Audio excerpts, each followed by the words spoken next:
Vivre FM, Vivre FM. vous écoutez Il était une fois la différence sur Vivre FM, Marjorie Philibert. Bonjour à tous et à toutes et bienvenue sur Vivre FM. Très heureuse de vous retrouver comme chaque mardi matin en direct à 9h pour vous présenter l'émission Il était une fois la différence.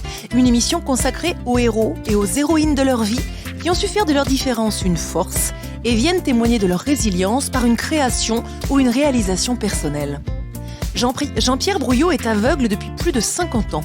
Pourtant, ce bourlingueur en quête de sens parcourt le globe depuis qu'il est privé de la vue, utilisant le voyage comme terrain d'exploration personnelle.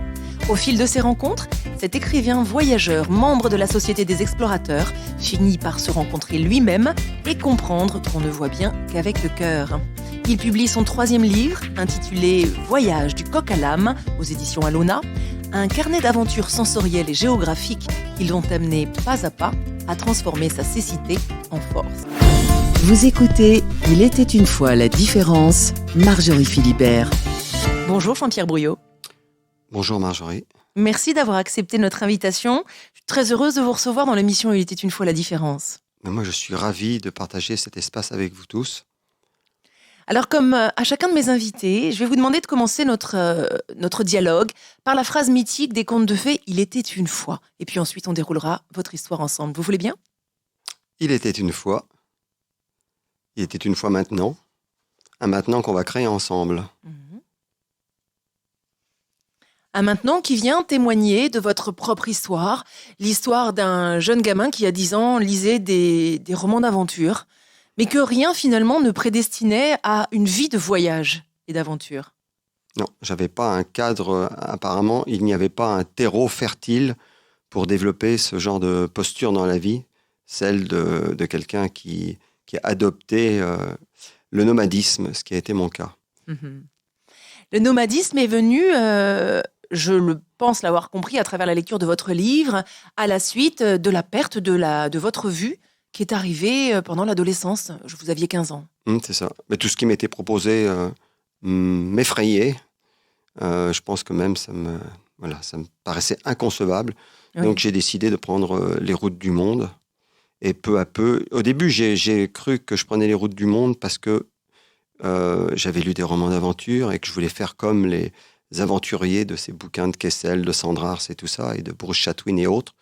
Mais en fait, j'ai vite compris que j'étais à la recherche d'une nouvelle identité.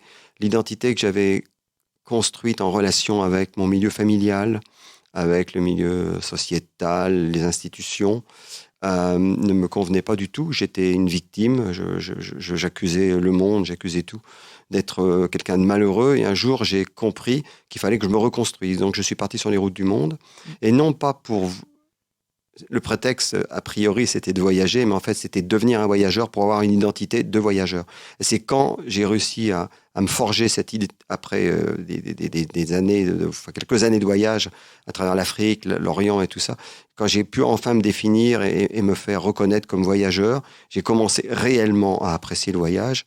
Et évidemment, j'ai réussi enfin à rencontrer les autres et à pouvoir dire que je voyageais pour la rencontre. Mais la première rencontre qui était fondamentale, c'était ce socle à construire, c'était la rencontre avec mon intimité et surtout ma vraie différence, me démarquer de ce qu'on voulait me faire transporter jusque-là. Quelle a été, à l'époque, votre différence qui vous constituait, selon vous, et non pas selon le regard des autres, Jean-Pierre Brouillot ? Ma vraie différence, c'est que j'arrivais pas à savoir qui j'étais et j'arrivais pas à accepter ce que la vie me donnait. Et je regardais les gens autour de moi, je me disais, mais ils ont l'air d'aller bien. Et en fait, plus on va mal, plus on croit que tout le monde va bien. C'est une projection. Donc ma différence, c'était le mal-être. C'était secondaire quelque part, la cécité. Vous étiez en colère ? Plus, un volcan. J'étais en furie. Ouais. C'était un tremblement de terre intime. C'était la géologie, la géologie des entrailles qui vomissait toute sa haine sur le monde. Ouais. Et alors, c'est au fil des rencontres, vous avez eu tout au long de votre vie, au long de votre grand voyage initiatique, vous avez eu la chance, vous vous êtes donné la chance de faire des rencontres marquantes qui, petit à petit, ont fait que vous avez trouvé le moyen de vous construire en tant qu'homme, non pas qu'en tant qu'aveugle, mais en tant qu'homme. Qu'est-ce qui fait qu'on prend conscience petit à petit que cette conscience émerge au fil des rencontres ? Une écoute une querelle en permanence entre soi et ce que l'autre vous renvoie de votre différence? Un peu beaucoup de choses, mais comment je vais formuler ça? Vous dites par exemple que l'auto-apitoiement et l'auto-contemplation sont des luxes de nantis. Et ça, vous l'avez compris quand vous avez côtoyé les gens qui vivaient dans la rue en Inde. Oui, j'ai vu qu'il y avait des gens qui étaient dans le besoin et qui se plaignaient pas, par exemple. Oui. Voilà, je vais répondre à votre question. Là, ça me revient. Oui. J'ai réalisé que j'étais à l'origine, en fait, de ma souffrance morale. Ça a été une baffe, mais vraiment une claque, permettez-moi, dans la gueule. Oui. Je me suis aperçu qu'en fait, être malheureux, c'était, je vais peut-être déranger, hein, c'était une ambition. Une ambition de vouloir être autre chose que ce que je suis. À l'époque, je voulais être autre chose que ce que j'étais. Et il a fallu retrouver une vraie adéquation, un véritable alignement avec le corps que la vie m'avait donné, avec le corps, avec les singularités que la vie m'avait données. Voilà, j'étais pas allé les chercher, mais elles étaient là. Donc en fait, si vous voulez, j'ai découvert qu'il y avait un décalage entre l'histoire qu'on se raconte et le réel. Et quand on adhère au réel, bon, ben voilà, c'est une expérience à faire. Je peux dire des choses autour de ça, mais ça transforme totalement la vie. Vous m'autorisez à lire une partie de votre livre. Bienvenue. Page 19. Des années plus tard, une sorte d'anachorète hirsute vivant dans une cabane sur les contreforts himalayens m'expliqua qu'il n'était pas nécessaire de croire en Dieu ou en des pouvoirs surnaturels afin de ne plus donner prise à la souffrance, mais d'observer par la méditation et le discernement que nous sommes derrière la tragédie de nos masques sociaux. Il me répéta que j'étais le seul responsable de mon inconfort, que j'utilisais la cécité pour me plaindre, mais qu'en fait mes yeux morts ne pouvaient être concepteurs de mon mal-être. Il me signifia que je les utilisais pour me déresponsabiliser de mon propre enfer. À quel moment est-ce que vous êtes rendu compte que vous étiez seul finalement responsable de votre propre bonheur, de votre propre devenir? Ça prend du temps, ça? Ben écoutez, moi je suis parti sur les routes. Bon, j'ai commencé à fuguer à 14 ans et demi. Donc là, j'ai eu une enfance une adolescence très, très tumultueuse. Faite de délinquance, petite délinquance. Drogue, toxicomanie et autres, oui. Et quand je suis sorti de cela, quand j'ai vécu sur les chemins de Katmandou pendant un certain nombre de temps, enfin assez longtemps. J'ai traîné sur les chemins de Katmandou et puis je me suis aperçu qu'en fait, les gens, ils n'étaient pas mieux en fumant des joints et en racontant des tas de légendes voilà, sur leurs croyances et tout ça, que c'était des jeunes Européens qui étaient en errance et dont je faisais partie. Et j'ai décidé, moi, de me démarquer de tout ça. Donc, je suis parti sur les routes de traverse. Oui. Et c'est à partir de c'est à ce moment-là que j'ai commencé à me singulariser et à reconnaître ma différence. Et c'est des rencontres comme l'anachorète, donc l'ermite à laquelle vous avez fait allusion tout à l'heure, qui m'ont mis en face de l'histoire, la mauvaise histoire que je me racontais. Dans ce livre, Voyage au pluriel du coq à l'âme, c'est un livre de pépites littéraires empreint d'une poésie folle, mais également d'une véritable conscience que vous transmettez et qui, même si on n'a pas perdu la vue, en tout cas, est évidemment un miroir pour nos propres prises de conscience. Vous dites « J'ai perdu l'identité de l'aveugle, me reste la joie d'être et la cécité, celle-ci non plus comme une identité, mais comme une singularité. » Vous mettez du beau dans la singularité. Vous ne vous sentez pas différent aujourd'hui, hein, Jean-Pierre Foucault. En fait, nous sommes tous singuliers et c'est que lorsqu'on reconnaît toutes nos singularités, qu'on accepte les singularités de l'autre, tant qu'on ne sait pas accepter soi-même, tant qu'on ne sait pas, le chemin, il est quand même très, très, il semble individuel, mais en vérité, il est complètement universel. Quelle que soit la civilisation à laquelle on appartient, aux croyances auxquelles on appartient. Et en fait, c'est quand on fait ce chemin de reconnaissance et d'acceptation de soi qu'on va reconnaître les autres comme d'autres. En fait, ultimement, on va les reconnaître comme un autre visage de nous-mêmes. Finalement, vous avez compris, vous nous faites comprendre à la lecture de ce livre que le sens est véritablement dans le partage. Le sens, il est dans l'instant présent et dans la rencontre. En fait, tout est relation. Et comment je vis la relation avec l'autre? Est-ce que je passe mon temps à essayer de transformer l'autre? En fait, quand on veut transformer l'autre, quand on veut qu'il soit autre chose que ce qu'il est, c'est qu'on se met au-dessus de lui. Il y a très souvent, autour d'une table, vous voyez les gens, ils discutent, puis ils essayent d'avoir raison sur l'autre. Mais ça sert à quoi de repartir en ayant raison? Ça sert à quoi? Je comprends pas bien ça. C'est comme tout à l'heure, vous faisiez allusion à l'anachorète. et qui me disait que le chemin spirituel, ça n'avait rien à voir avec la croyance en Dieu ou en athéisme. Moi, j'ai pas de temps à perdre avec ça. Il y a pas de réponse là-dessus. Moi, je suis quelqu'un de très pragmatique. Voilà, comment je suis dans l'instant présent. Est-ce que je suis libre? Est-ce que je suis encombré? Est-ce que je suis encombré de conneries du style celui qui est en face de moi, mais quel imbécile ou quel type supérieur à moi? Non, moi, j'ai pas envie d'être encombré de ça. J'ai envie d'être un espace accueillant, une espèce de clairière ouverte où l'autre rentre en moi, je l'écoute, et quand on va se séparer, je suis transformé par cette rencontre. Tout est relation et tout est occasion de se transformer. Il faut arrêter de se figer, de croire qu'on est ceci, qu'on est cela. On est juste, comment dire ça, un voyage permanent en fait. Moi, je suis pas en voyage particulièrement quand je suis aux Philippines. Je suis aussi en voyage quand je suis avec vous, Marjorie, maintenant. C'est le même voyage, c'est le voyage de la vie. On se retrouve pour continuer et partager cette vie dans une poignée de secondes, Jean-Pierre Broyot. À tout de suite sur Vivre FM. Vous écoutez Il était une fois la différence, Marjorie Philibert. C'est en quittant son attitude de coq qui refusait d'accepter sa cécité que Jean-Pierre Broyot est parvenu à découvrir son âme qu'il a pas à pas trouvée sur le chemin de ses voyages. Cet écrivain voyageur aveugle, membre de la Société des explorateurs, publie son 3e livre intitulé Voyage du coq à l'âme, paru chez Alona, dans lequel il rassemble un florilège de souvenirs sensoriels sur les routes de ses explorations. Sa cécité lui ouvre grand les portes de la connaissance de soi et de sa réflexion sur ce qui a véritablement du sens. Nos propres sens sont stimulés par ce récit, dans lequel il multiplie les expériences sensorielles, avec humour, sensualité souvent et poésie toujours. Jean-Pierre Broyot, c'est votre 3e livre en tant qu'auteur. Oui. Vous me confiez hors antenne le plaisir que vous avez à écrire. Déjà, de façon très concrète, comment écrivez-vous ? C'est jubilatoire l'écriture, mais la parole aussi. Hein. Oui. La vie aussi jubilatoire. C'est la source.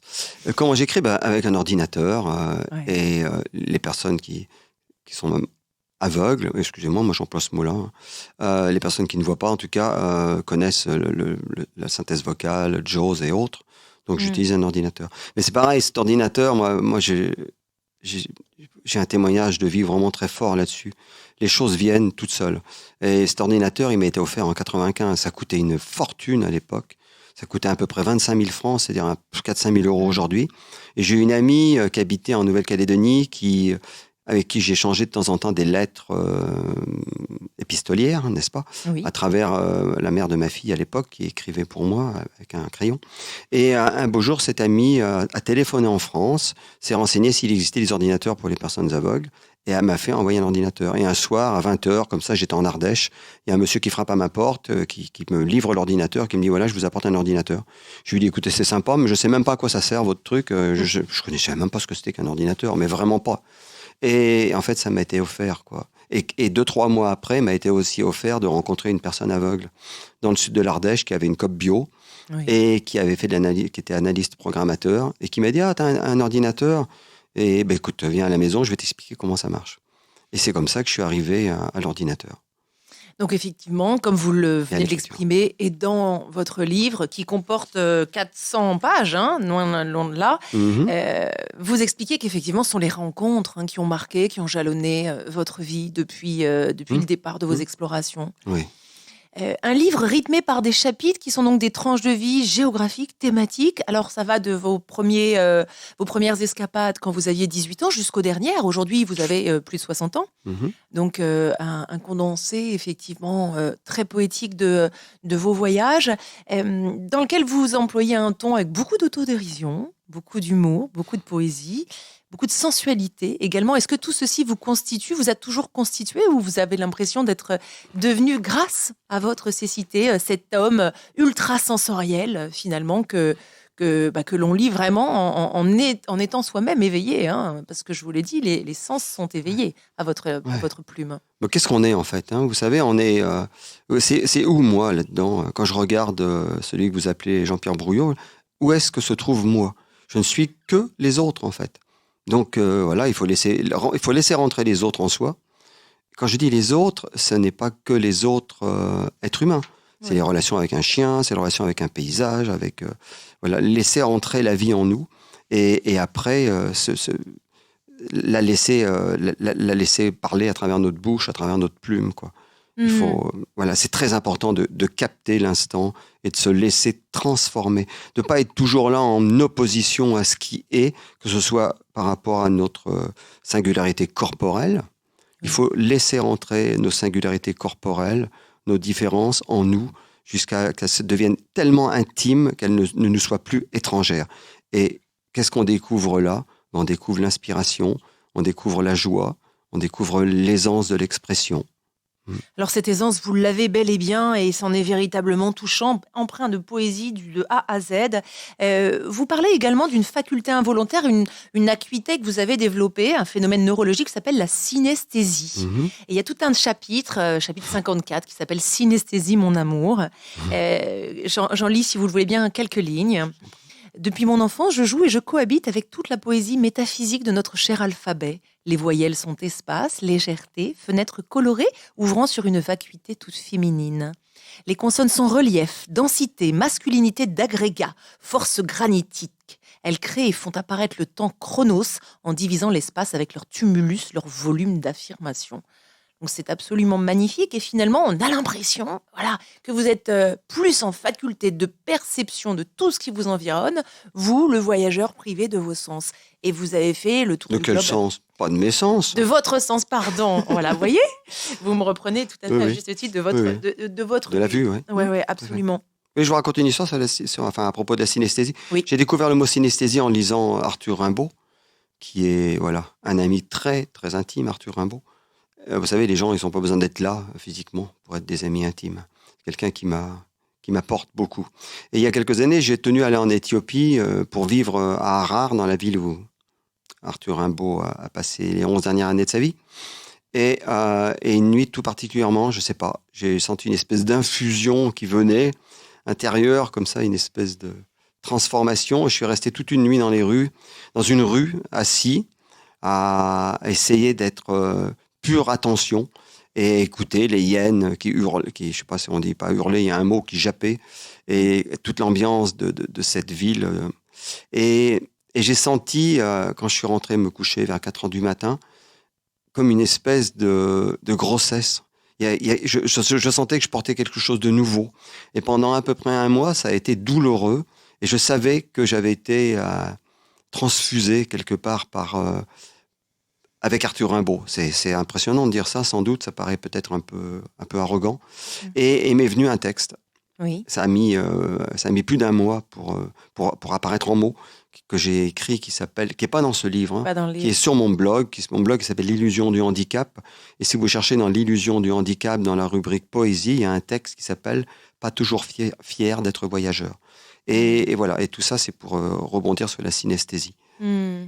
La synesthésie qui vous permet de mettre des couleurs sur ce que vous ressentez, sur ce que vous voyez autrement. Bien alors, vous êtes aussi empreint de sensualité et de partage de tranches de vie que vous avez eues avec nombre de femmes.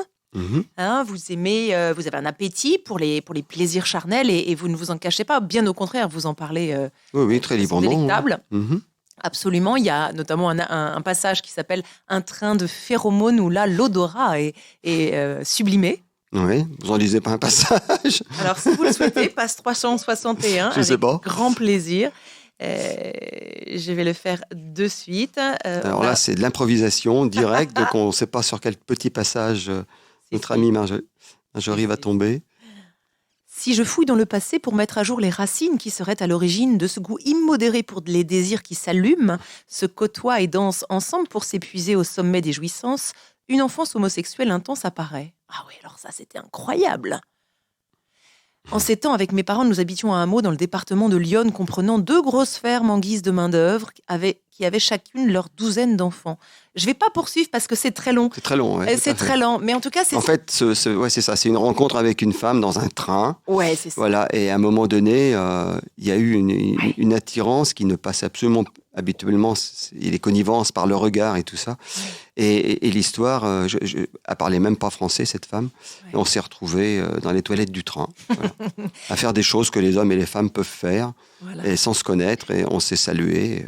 Alors, ce qui m'a surprise aussi, Jean-Pierre Brouillot, c'est que vous racontez que dans votre enfance, il y avait quand même déjà des orientations bizarres, hein. Votre maman qui demande à la serveuse, vous n'aviez déjà pratiquement plus vos yeux, si vous pouviez toucher la hauteur de sa jupe pour vous montrer à quel point elle était très courte. Ça, c'était la honte, ça, par contre. Ouais, Ce c'est jour-là, ça. j'étais super mal, quoi. Des fois, les parents, ils ont l'art de nous mettre dans des situations extrêmement inconfortables. Et la honte, c'est le contraire d'être présent. C'est que quand on a honte, on disparaît, quoi. Et Parce qu'on n'est pas capable d'accepter la situation telle qu'elle est. Ouais. Mm. Et puis vous leur rendez hommage à vos parents. Il y a Ah, un bah oui. hommage champagne avec mes morts, c'est superbe. Ah, ouais, ça, c'est un de mes petits faibles, probablement un des petits billets qui me touche le plus, ouais. Oui. C'est écrit vraiment spontanément. Quand j'ai publié mon premier livre, là, qui a eu un certain succès au Seuil, Aller voir ailleurs dans les pannes à voyageurs aveugles. Quand je suis rentré en Ardèche, parce que j'étais épuisé après nombre de télé et tout ça. Et je m'étais dit, bon, je rentre en Ardèche quelques jours et je vais pas manger et boire que de l'eau pendant quelques jours. Ça m'arrive de jeûner de temps en temps. Bon, bref, c'est un autre sujet. Et je mets la main dans le frigo et clac, je tombe sur une demi-bouteille de champagne. Qu'est-ce que je fais? Je me dis, mais je pourrais peut-être remercier mes parents si ils ne m'ont pas connu, auteur et autres. Ouais. Et donc, j'ouvre cette bouteille de champagne, je mets 3 verres sur la table et je convoque mes parents autour de la table. Et c'est vrai qu'au bout d'un moment, ils ont pas voulu boire leur verre, donc j'ai fini leur verre. À leur santé. À leur santé, bien entendu. Et Bien. pour les remercier.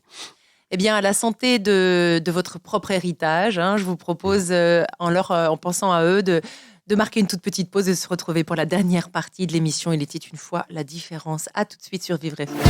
Vous écoutez Il était une fois la différence, Marjorie Philibert. L'aventurier Patrick Franceschi a dit de son regard qu'il ressemblait à celui d'un aigle, perçant et absent à la fois peut-être, comme un chat assis près de vous, les paupières mi-closes et le regard à l'intérieur. Ses yeux semblent nous faire croire qu'il est endormi, un peu en retrait du temps. Pourtant, il ne faudrait qu'une brise fugace, un parfum appuyé ou un son surgissant de nulle part pour que Jean-Pierre Brouillot bondisse et nous immobilise avec son regard. Oui, son regard sur le monde qui d'un coup vient donner comme un coup de baguette magique sur ce qui nous rassemble. À ses côtés, on a envie d'en faire autant. Fermer les yeux, ne plus voir, pour ouvrir en dedans cette oasis de poésie éclairée, mise en lumière par une connaissance de l'identité humaine, de ses travers et de ses beautés. Jean-Pierre Brouillot, auteur d'un livre unique en son genre, Voyage du coq à l'âme, publié par les éditions Aluna. Un livre à mettre au pied du sapin, à savourer au coin du feu, dans le métro ou sur les trottoirs de Delhi, en toutes circonstances et dans tous les sens. Vous voulez réagir à ce portrait ? Je suis ébaudi, c'est magnifique. Je trouve qu'il parle, surtout que c'est un livre de 70 billets, 70 nouvelles qui nous amènent sur tous les continents. Donc c'est vrai qu'il est très accessible à lire parce qu'on peut prendre un petit chapitre comme ça, oui, par pays. Ah oui. Voilà. C'est ce que je voulais depuis très longtemps. Eh bien, écoutez, encore une fois, un voyage à la fois géographique et initiatique pour tous les lecteurs qui auront fait le choix de se l'offrir ou de l'offrir. C'est votre 3e livre, mais vous avez également participé à l'écriture de d'autres livres, et je pense notamment à celui de Mathieu Ricard qui vous a demandé de préfacer son livre qui s'intitule Émerveillement, un livre qui parle de sa passion pour la photo. Pourquoi, selon vous, il vous a demandé de donner porter votre regard sur ce sujet si singulier? L'année dernière, je suis allé interviewer Mathieu pour le faire rentrer dans mon dernier documentaire qu'on est allé tourner cet hiver en Colombie, qui s'appelle Zigoneshi. On est allé rencontrer avec un groupe d'amis et une équipe de tournage, les Indiens et ce qu'on appelle les peuples premiers, les Kogis. Voilà, et j'étais allé interviewer sur certaines pratiques chamaniques. J'étais allé interviewer Mathieu, et il y a vraiment eu un courant très fort entre nous. Je pense que je peux dire qu'on s'est reconnus. Et il m'a dit, tu sais, je sors un livre prochainement de photos. J'aimerais que tu écrives la préface. Et j'ai trouvé ça vraiment magnifique, parce que demander à un aveugle d'écrire la préface d'un livre de photos, ça demande une très grande confiance en la vie. Voilà. Et donc j'ai écrit cette préface sur l'émerveillement. Mais c'est la 2e fois que ça m'arrive cette année. J'ai écrit aussi la préface pour une amie israélienne qui a écrit un livre qui s'appelle Poste Restante, aussi un livre de photos. Donc je deviens spécialiste des livres de photos. Si vous voulez que je vous préface votre bouquin de photos, venez me voir. Quel éclairage apportez-vous, selon vous, sur la beauté du monde une fois qu'elle est prise en cliché? Je crois surtout que je prends le risque, sans le vouloir, en fait, de dire ce que je ressens. Je ne me fais pas décrire préalablement les photos. Ça ne m'intéresse pas. Moi, je veux que ça jaillisse vraiment d'un endroit de moi qui qui est inspiré. Et là, on m'a demandé de parler. Je vais vous dire, quand il m'a demandé d'écrire sur l'émerveillement, je lui ai dit, écoute, je peux pas te répondre. Je peux pas te dire oui ni non, même si c'est très flatteur d'écrire pour Monsieur Mathieu Ricard, la préface. Mais je peux pas te dire oui maintenant. Je ne peux pas écrire sur l'émerveillement. Je ne peux écrire qu'accompagné par l'émerveillement. Et j'avais ça en moi. J'ai laissé cette petite graine quelque part en moi. Puis un jour, je me retrouve devant l'ordinateur, assis, je sais pas pourquoi, j'ai rien à y faire. Et d'un seul coup, clac, j'ouvre Word et c'est parti. Le texte est venu. Et j'ai envoyé à Mathieu et il était très content. Et cette préface est très belle. J'ai eu la chance de pouvoir la lire, en effet. Jean-Pierre Brouillot, j'ai l'habitude de demander à mes invités de leur tendre un miroir et de leur demander de me décrire ce qu'ils y voient. Alors vous n'avez pas besoin de miroir, mais j'aimerais néanmoins que vous me décriviez comment vous vous imaginez, comment vous vous voyez. Physiquement ? Oui. J'ai aucune idée. Ouais. Bon, voilà, si je me touche, je vois bien que j'ai plus trop de cheveux sur le haut de la tête. Non, franchement, je crois que...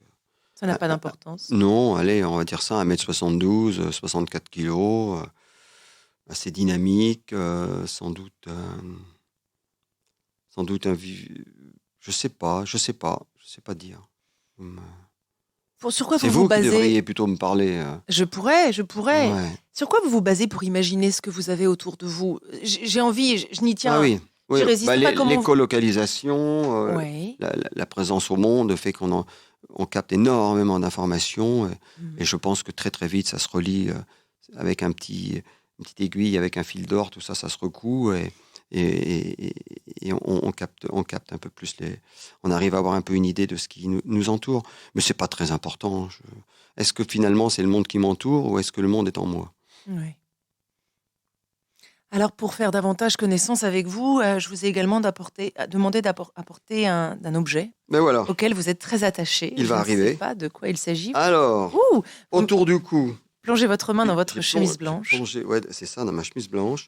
Donc voilà, c'est une pochette rectangulaire qui est extrêmement... Alors, avec fil pour passer, une ficelle pour passer autour du cou. C'est là-dedans que je rentrais mon passeport et mes quelques argents, n'est-ce pas?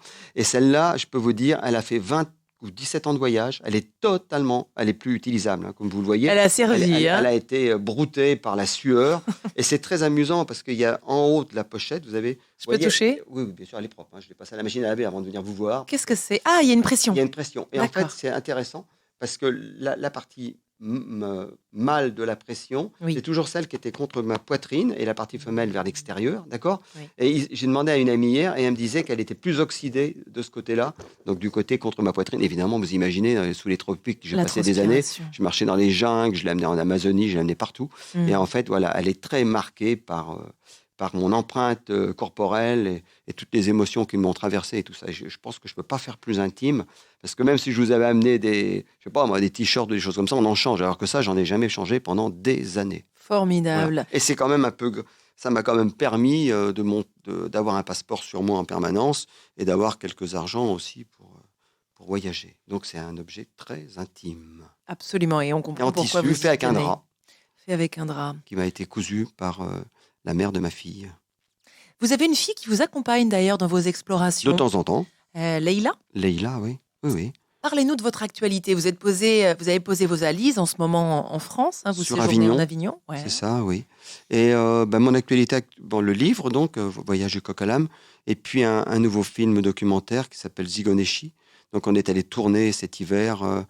J'étais guidé par ma fille, et heureusement, parce qu'elle me guide depuis qu'elle est petite. Quand on se voit pas souvent, parce qu'elle arrête pas de courir le monde aussi. Elle a 24 ans. Mais il se trouve qu'elle était en Colombie, tout à fait par hasard. Donc, elle est venue voir le film, comment ça se passait, et du coup, elle est rentrée dans le film, sans le vouloir. Ça s'est fait vraiment spontanément. Oui. Et heureusement, parce qu'on a eu des périodes très, très compliquées dans la jungle pour marcher. C'était vraiment... ça aurait été très compliqué de me guider si une personne extérieure qui ne me connaissait pas, ça aurait été compliqué. Voilà, on a vécu une aventure, on a passé 2 mois à aller à la rencontre de ce peuple premier qui nous délivre un message sur notre civilisation. Et c'était très important pour moi de ramener un documentaire, de les rencontrer premièrement, et de pouvoir montrer le message de ces gens dans les salles de cinéma, où on est invité en fait. Donc ce documentaire retrace la rencontre que vous avez eue avec ce peuple des Kogi, Oui. effectivement. Et si vous le permettez, je vais lire un extrait Oui. donc, effectivement de cette rencontre qui figure dans votre livre, Le Voyage du coq à l'âne. Tant que nous danserons, chanterons, ferons de la musique, me dit en Colombie un ami indien Kogi, nous préserverons l'équilibre du monde. Nous devons remercier Nuestra Madre. Est-ce que vous pensez, comme l'a écrit, vous savez, le dramaturge Pirandello, que l'art venge la vie? C'est une phrase que j'aime beaucoup. Alors ça, je sais pas. Là, ça me déconcerte. L'art venge la vie. Oui, c'est ce que dit finalement votre ami indien. Tant qu'on chante, qu'on danse, qu'on fait de la Dans ce musique. sens-là, oui, Oui. parce que moi j'allais vous dire la vie est art, quoi.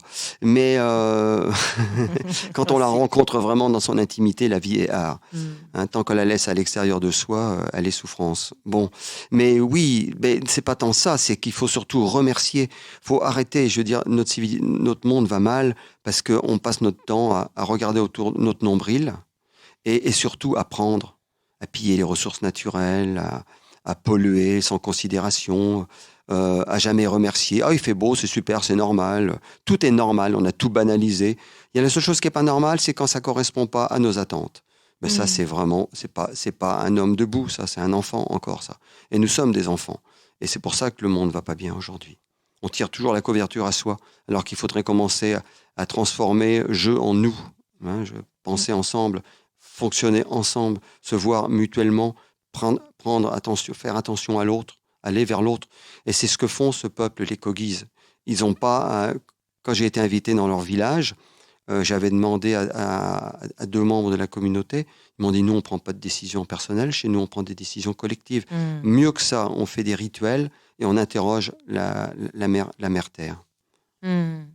Une relation très chamanique qui s'est ancrée en vous, si besoin était. Oui, enfin, bon, après, moi, ce mot, je me méfie un peu, mais une relation où on n'isole plus l'esprit de la nature. C'est, à mon avis, une grosse erreur qu'on a fait en Occident, de penser que l'esprit est supérieur à la nature. Nous sommes la nature. Est-ce que vous pensez que... Et la nature est consciente. Oui. Nous sommes conscients, les arbres, les plantes, tout le monde, tout être est conscient, même les rochers. Pensez-vous que votre cécité vous a rendu humaniste, Je sais Jean-Pierre Broyot? Je ne sais pas si je suis humaniste, je ne sais même pas si je suis aveugle. J'en sais rien, moi. Poser des La chose est questions. sûre, c'est que vous n'êtes pas handicapé. Comme tout le monde. Ah oui, vous dites mais il n'y a pas de handicap, il n'y a que des différences. Ben voilà, oui. Je suis comme tout le monde, c'est-à-dire différent. Mais oui.